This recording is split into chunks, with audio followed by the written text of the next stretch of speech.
Good morning my all loving student. प्यारे बच्चों, I hope आप सब लोग अपने घर पर बैठकर अच्छे से पढ़ाई कर रहे होंगे।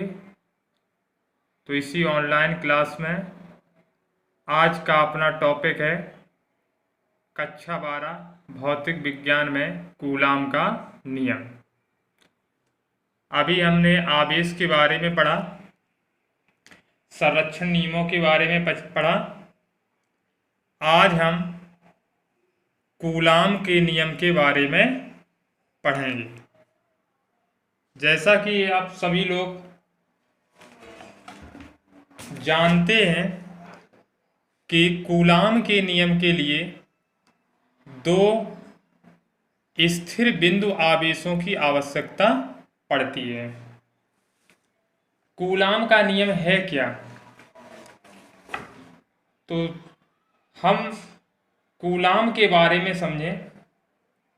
सन 1785 में एक फ्रांसीसी वैज्ञानिक कूलाम ने अपने प्रायोगिक तथ्यों के आधार पर दो वैद्युत आवेशों के बीच कार्य करने वाले वैद्युत बल के संबंध में एक नियम प्रतिपादित किया था। फ्रांसीसी वैज्ञानिक कूलाम ने अपने प्रायोगिक तथ्यों के आधार पर दो वैद्युत आवेशों के बीच कार्य करने वाले वैद्युत बल के संबंध में एक नियम प्रतिपादित किया था, जिसे उनके नाम पर कूलाम नियम का नाम दिया गया। इस नियम के अनुसार किन्हीं दो स्थिर बिंदु आवेशों के बीच लगने वाला आकर्षण बल अथवा प्रतिकर्षण बल दोनों आवेशों की मात्राओं के गुणनफल के अनुक्रमानुपाती और उनके बीच की दूरी के वर्ग के व्युत्क्रमानुपाती होता है। किन्हीं दो स्थिर बिंदु आवेशों के बीच लगने वाला आकर्षण बल अथवा प्रतिकर्षण बल दोनों आवेशों की मात्राओं के गुणनफल के अनुक्रमानुपाती तथा उनके बीच की दूरी के व्युत्क्रमानुपाती होता है। माना दो स्थिर बिंदु आवेश Q1 तथा Q2 है और इनके बीच की दूरी R है।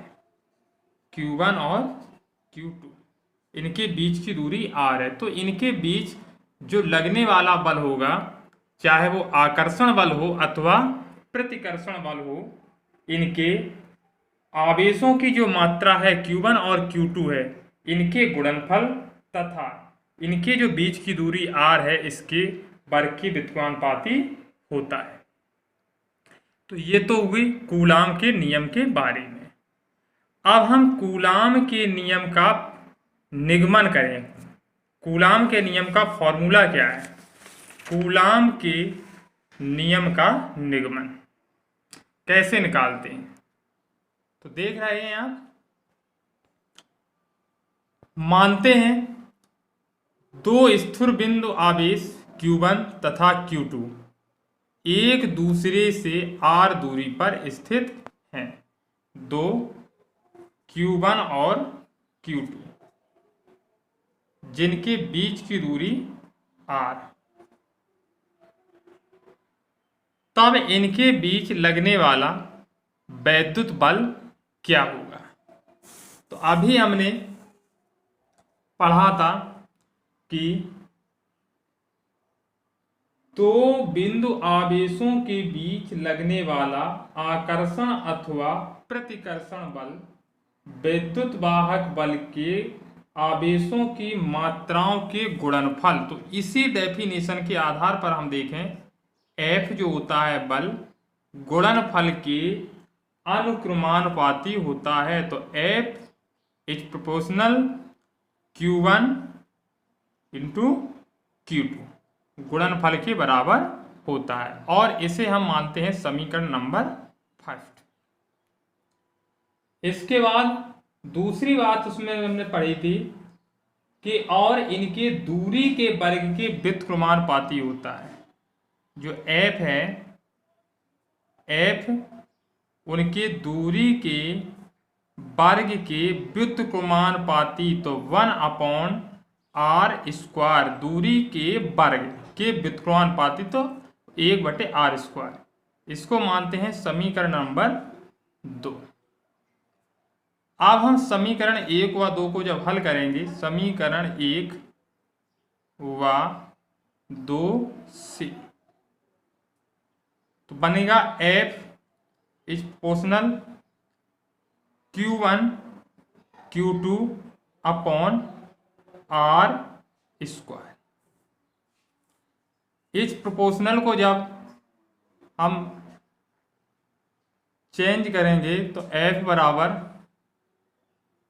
k q1 q2 upon r², जहां पर k एक नियतांक है, जहां पर k एक नियतांक है।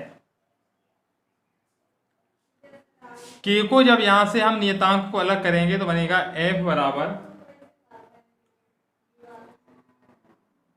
1/4 pi epsilon not q1 q2 upon r²। इस प्रकार ये कूलाम के नियम का फॉर्मूला निकल के आता है। तो आज हमने कूलाम के नियम के बारे में पढ़ा। नेक्स्ट टॉपिक अगले दिन पढ़ेंगे। तब तक सभी बच्चे इसकी अच्छे से तैयारी करें और नोट्स भी बनाते चलें। जैसे हमने बताया कि अभी हम इसके सारे नोट्स आपको भेज देंगे, जिससे आप अच्छे से अपनी कॉपी तैयार कर सकते हैं।